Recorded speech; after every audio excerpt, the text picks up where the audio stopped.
මම ඉෂාරා කරනවා අන්න හිටපු ඉස්ලාමික නායක හමුදාවේ දායි ලුතුරන් කමාන්ඩර්. ඇත්තටම අපි ඊයේ දැක්කා පැහැදිලිවම බංග්ලාදේශයේ චිතගොන් වගේ භික්ෂුන් වහන්සේලාට පහර දෙන බෞද්ධයන්ට පහර දෙන රජයේ පොලිසියක්. ඒ ඇත්තටම අපි බුදුමයටපත් වෙනවා 1951 ආරම්භ කරපු පූජා භූමි ඔප්පුවක් තියෙන ඒ වගේම බුද්ධ ශාසන අමාත්‍යාංශයේ ලියාපදිංචි දහම් පාසලක් තියෙන ස්ථානයකට පැමිණලා පොලිසිය විසින් ඒ විහාරස්ථානයේ හාමුදුරන්ට පහර දීලා එතන තැන්පත් කරපු බුදු පිළිමයට අගෞරව වෙන විදියට එතන බුදු පිළිමය හෙවණට තිබිච්ච මුතු කුඩිය විනාශ කරමින් මම හිතන විදියට රජයේ පොලිසියක් හැටියට මේ රට බෞද්ධ රාජ්‍යයක් ආණ්ඩුක ව්‍යවස්ථාවේ නවවෙනි වගන්තියෙන් බුද්ධාගම පෝෂණය කරන්න ආරක්ෂා කරන්න සුරක්ෂිත කරන්න වැටිසිරන රාජ්‍යයක්. ඒ වගේ රාජ්‍යයක අපි දැක්ක පොලිසිය හැසිරෙන විදිහට අන්තගාමීන් පිරිසක් වගේ එතන පන්සලට පැනලා හාමුදුරන්ට ගහලා ඒ බුදු කුඩ විනාශ කරලා ඒ අපේ ශාස්ත්‍රුන් වහන්සේට ගෞරවයක් අගෞරව වෙන විදිහට ඒ බුද්ධ ප්‍රතිමා වහන්සේව බුදු පිළිමය එහෙට මෙහෙට අදමින් ඒකට අගෞරව වෙන විදිහට තමයි මේ පොලිස් නිලධාරීන් හැසිරුනේ. ඇත්තටම ලැජ්ජයි ඔබතුමාලා ගැන කතා කරන්න. මාත් හමුදාවේ අවුරුදු 20කට වැඩි සේවය කරපු නිලධාරියෙක්. අපි යුනිෆෝම් එකක් ඇඳලා තියෙනවා. අපි ඔබතුමාලා වගේ කැලේ හැංගිලා යුද්ධ කරපු කට්ටිය නෙමෙයි. අර එක එස්.එස්. කෙනෙක් ඇවිල්ලා කියනවා අපිත් මේ යුද්ධ කාලේ හිටියේ කියලා. අපි නම් ඉතින් ඔබතුමාව දැක්කේ නැහැ. අපි ට්‍රින්කොල්ල හිටියා සෑහෙන කාලයක්. ඉතින් අපි දන්නේ ඔබතුමා ට්‍රින්කොල්ල කොහේ හැංගිලා හිටියාද කියලා. අපි දන්නවා පොලිසිය ක්‍රියාකාරීත්වය මම අගෞරව කරන්න කැමති නැහැ. නමුත් ඔබතුමාලා එදා කරේ බලලෝභී දේශපාලනඥයන්ගේ ඒ සපත්තු ලෙවකකා ජීවත් වෙච්ච එක තමයි. ඒක තමයි අපි ඊයේත් දැක්කේ. ඉතින් ඔබතුමාලාට අපි පැහැදිලිව කියනවා මේක බෞද්ධ රාජ්‍යයක්.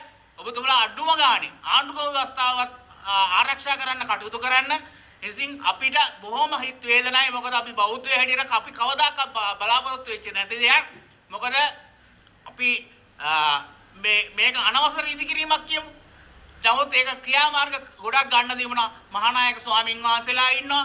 ඒ පන්සලට අදාළ නිකායක් තියෙනවා. ඒකේ මහානායක ස්වාමින් වහන්සේ කෙනෙක් ඉන්නවා. ඒ සීලු දෙනාටම ගිහිලා මේක පැමිණිලි කළා. ඒ උන්වහන්සේලාගේ අනුදැනුව සහ ඒ උපදේශ අනුව මේක කටයුතු කරා නම් ඒ වගේම උසාවියක නියෝගයක් අනුව කටයුතු කරා නම් මේක ප්‍රශ්නයක් නෑ. නමුත් ඔබතුමාලා පැනලා අන්තගාමී පිරිසක් අර විහාරස්ථානයකට පහර දෙන විදිහට තමයි ඔබතුමාලා හැසිරුනේ. ඉතින් අපිට මේක පැහැදිලිවම පේන තියෙන දෙයක් තමයි. මොකද ඔබතුමාලා දිගින් දිගටම මේ ආණ්ඩුවේ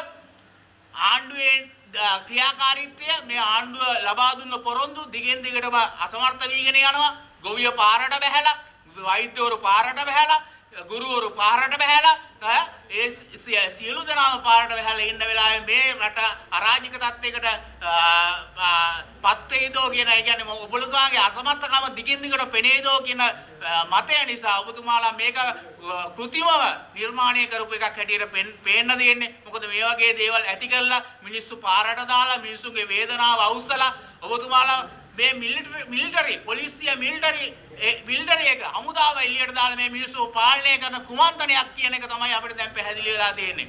ඉතින් පැහැදිලිව ඔබතුමාලට මේ ක්‍රියාමාර්ගයේ දිගින් දිගටම ක්‍රියාත්මක වෙන්න බෑ.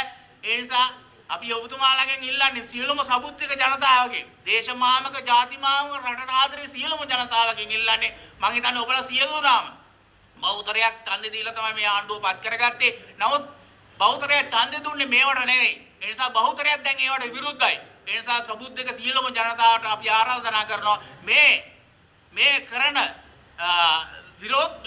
මේ ජාතිමාවක ශාසන විරෝධී රටට අහිතකර සියලුම ක්‍රියාදාමයන්ට එරෙහිව නැගී සිටින්න. ඒ වගේම අපි බලාපොරොත්තු වෙනවා මේකට සාධාරණ විසඳුමක් සහ සාධාරණ ක්‍රියාවලියක්. නමුත් ඒක සිද්ධ වුනේ නැත්නම් අපි ඇත්තටම අපි සියලුම ස්වාමින් වහන්සේලාගේ ඉල්ලනවා මේකට විරුද්ධව කටයුතු කරන්න.